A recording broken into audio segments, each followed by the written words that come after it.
And so there should be a reverence and a deference and a fear of the Lord as we come in, recognizing that we walk into something that Christ has purchased, that the Spirit graciously drew us to with an effectual call that changed our hearts and changed our wills so that we willingly came. This is the domain of God. This is the domain of Christ. This is the domain of the Holy Spirit. And as a result, we come with a responsibility and an obligation and a duty of love and obedience to the triune God.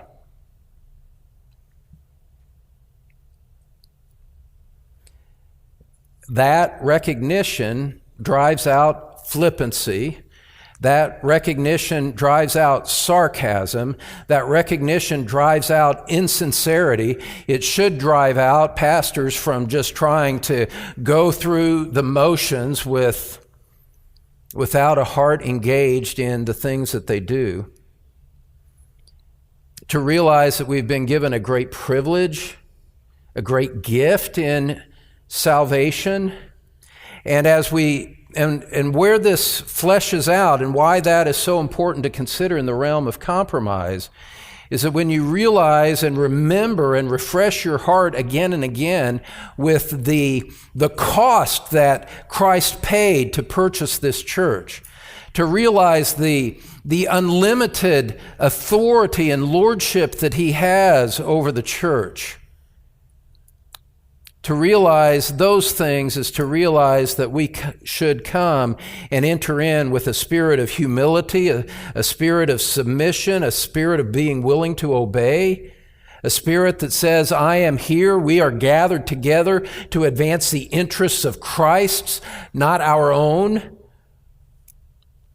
That this realm must be given over to obedience to him, and that rebellion against him, either in belief or in practice, is something that must be addressed with accountability.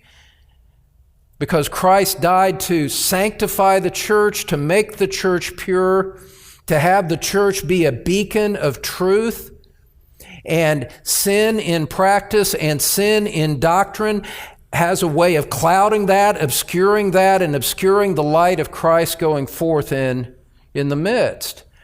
And so the people of God, the pilgrims who are on this journey to the city above, have affections and loyalties that belong to another realm. They belong to another person. We're not seeking our own. We're not seeking the world, the flesh, or the devil. Christ has saved us to make us instruments of his, vessels of his grace, people who are committed to obedience to him. And I must emphasize again, obedience in doctrine as well as in practice.